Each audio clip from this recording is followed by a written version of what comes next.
So getting to number two, dun, dun, dun, we're climbing the charts now. Too much theory, too little delivery. That was a sort of summary, if you like, of the feedback we were getting in around this one. And bear in mind, this was perceived as being the second most important. The question we're asking, is your customer experience strategy working well? And again, more than half of folks either totally disagreed or mostly disagreed in terms of the experience strategies working well. So we delved in. Why is it not working well? What are the issues? What are the challenges around it? So what I've done here is amalgamated one or two of the sort of the videos we put together in and around the interviews and asking people about this. So let's drill down into the customer experience strategy isn't working well. And it ranges on these 4 different dimensions.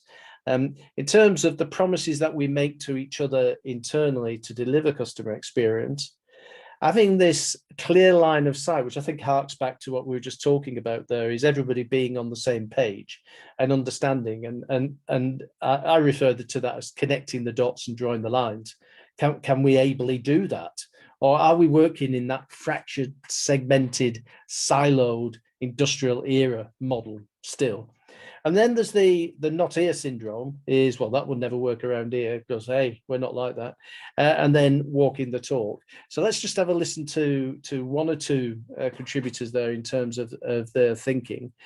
So let's go up here. And you don't have anything that can cross through all those silos and promote a way for people to talk the same languages. And as he was observing, the impact of that is crippling. It really does get in the way of us being able to deliver a cohesive customer experience, on behalf of our consumers or our B2B customers, whoever it is.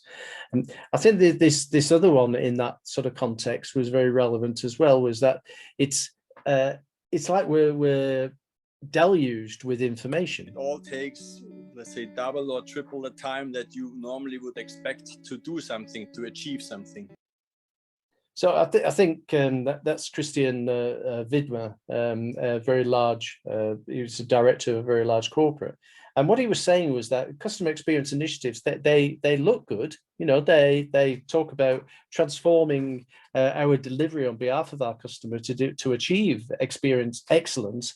But then when we come up against all this fractured thinking, it slows everything down. And we're having gate reviews and everything seems to take, like, as he said, 2 or 3 times the original amount that we were thinking of with the project. Well, again, the reason for that seems to be this idea that, customer experience is something we do to the organization. But it isn't, is it?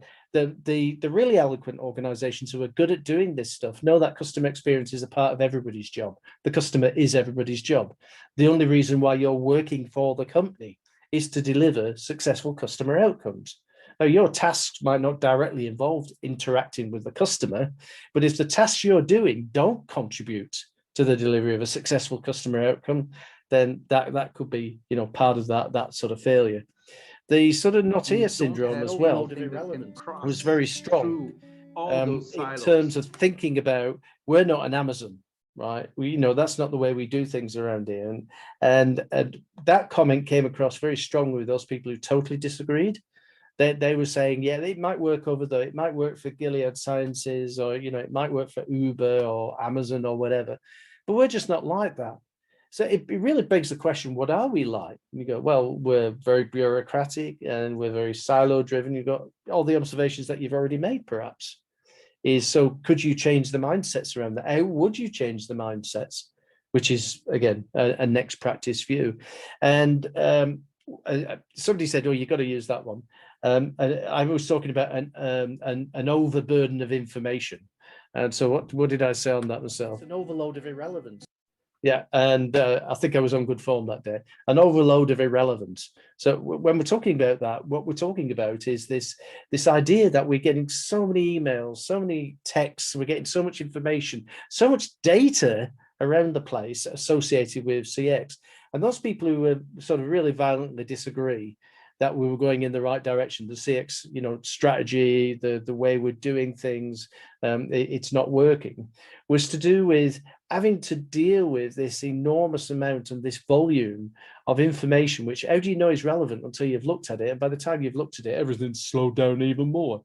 So that was that big. So promises, no line of sight, that not here syndrome, and then the ability to be able to walk the talk. So much of CX, and again, no disrespect to some of the folks who are out there, is the theory of it. And they're great at doing the theory and helping people pass tests on the theory of CX.